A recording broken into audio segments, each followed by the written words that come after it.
дар арафаи иди наврӯз ва моҳи шарифи рамазон сокинони ноҳияи Спитамен соҳиби тӯҳфаи идона гардиданд. Зеро дар маркази ноҳия шафати бинои мақомоти иҷроии ҳокимияти давлатии ноҳияи Спитамен ширкати Obbo Marketplace филиали худро боз кард ва ҷиҳати фароҳам овардани рӯҳии идона ба сокинони минтақа аксияи идона эълон намуд.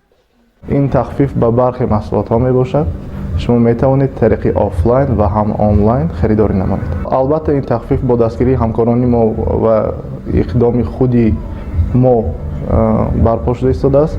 миқдори тахфиф то 30% мебошад. ҳасанҷон Турабоев сокини ноҳияи Спитамен аст ва ӯ аз боз шудани чунин як маркази савдо ва фурӯш ки замонавӣ ва пеш аз ҳама рақамӣ кунонида шудааст изҳори хушнудӣ мекунад. зеро мин баъд аз хизматрасонии онлайн хариди сомонаи Obbo Marketplace истифода намуда маҳсулоти писандидаашро харидорӣ ва вақти худро сарфа мекунад. Obbo Marketplace'dan mana internet orqali ko'plab mana liboslarni тариқи интернет ман аз Obbo Marketplace бисёртар сару либос харидорӣ мекунам. аз хона набаромада дар сомонаи ширкат фармоиш мегузорам ва кормандон маҳсулоти дархост кардамро дар муддати кӯтоҳ дастрас мекунанд. ба шумоён низ тавсия медиҳам то аз Obbo Marketplace маҳсулотҳои хушсифатро харидорӣ кунед. зеро агар шумо тавассути онлайн мағоза ягон маҳсулот харед дар ҳолати мувофиқ наомадани андоза молро бозпас намегиранд. аммо дар Obbo Marketplace имкони эваз ё баргардонидани мол мавҷуд аст. xarid qilish imkoniyatiga ham ega bo'lasiz. бояд қайд кард ки бозшавии мағозаи молҳои брендии Obbo Marketplace дар ноҳияи Спитамен нахустин филиали ширкат дар ҳудуди вилояти Суғд ба шумор рафта, маркази асосии он дар маҳаллаи 19 шаҳри Хуҷанд воқеъ аст. хизматрасонӣ дар марказҳои намоишӣ ҳамарӯза аз соати 8 субҳ то 20 ба роҳ монда шудааст, аммо шаҳрвандон метавонанд тариқи онлайн ҳар лаҳза ба сомонаи Obbo.tg ворид шуда дилхоҳ маҳсулоти худро харидорӣ кунанд. ман аллакай аз маркетплейси Obbo истифода бурдам. бисёр қулай мебошад. дар он ҷо пойафзол либос ё таҷҳизот харида мешавад. якчанд харидҳо кардам, ба хона оварда расондан. ман хурсанд ҳастам ки дар кишварамон чунин маркетплейси Obbo пайдо шуд. бартарияти онлайн харид дар Obbo.tg он аст ки ҳангоми интихоби мол ва гузоштани дархост дар сомона мутахассисони ширкат давоми 1 соат маҳсулоти шуморо дар ҳудуди шаҳри Хуҷанд ба ҷои таъиншуда ройгон дастрас менамоянд. пардохти маҳсулот ба таври нақдӣ, тариқи корт ё ҳамёнҳои мобилӣ анҷом дода мешавад. инчунин хариди мол тариқи насия ба роҳ монда шуда нақшаи пардохти бефоиз низ пешбинӣ шудааст ки тибқи таҳлилҳо моҳи гузашта маҳз ин намуди хизматрасониро мизоҷон бештар интихоб карданд. то он даме ки филиалҳои Obbo Marketplace дар шаҳру ноҳияи шумо фаъолияти худро оғоз менамояд, шумо метавонед ба тариқи онлайн ба платформаи Obbo.tg даромада молҳои ба худатон маъқулро харидорӣ кунед.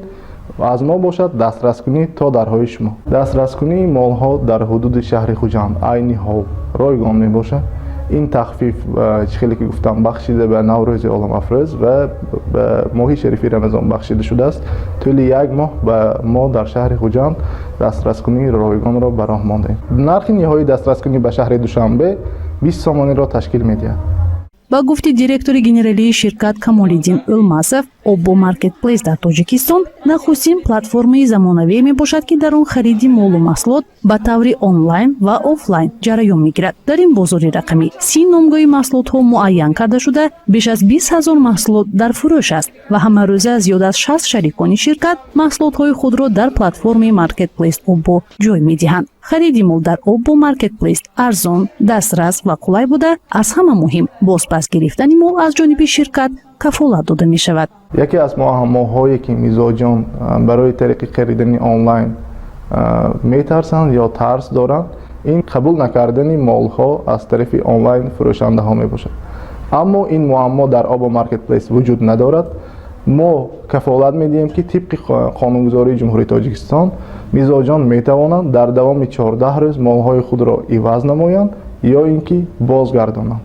гарчанде ки аз таъсиси ҷамъияти дорои масъулияташ маҳдуди филиали Obbo Marketplace дар Тоҷикистон ҳамагӣ 7 моҳ сипарӣ шуда бошад ҳам, аммо ин ширкат тавонист дар муддати кӯтоҳ ба дастовардҳои назаррас ноил шуда имрӯз аз таҷрибаи корӣ ва комёбиҳои хеш баҳри рушди дигар ширкатҳо қисса мекунад. Тасдиқи ин гуфтаҳо ширкат ва маъруза намудани роҳбари ҷавон вале кордони Obbo Marketplace Камолиддин Улмасов дар Digital Facebook ки рӯзҳои истироҳатӣ дар толори маркази ҷавонони ба номи лоиқ шералии шаҳри Хуҷанд сурат гирифт. Ӯ зимни баромади хеш доир ба таърихи пайдоиши онлайн хариду фурӯш дар кишварҳои пешрафта ва ҷорӣ намудани ин усул дар ҳудуди ҷумҳурии Тоҷикистон ҳарф зад. Впервые в Худжанде мы решили организовать такой масштабный проект, как Digital Fest, и очень рада, что Marketplace Obbo одним из первых решили поддержать нашу инициативу и отозвались помочь. Круто, что Obbo решили перевести рынок в онлайн и помочь продавцам реализовать свой товар на дополнительном канале продаж.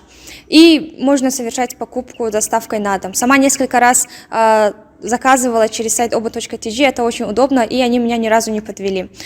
Сайт очень удобный и заслуживает доверия, потому что можно не бояться за свои деньги и за качество товара.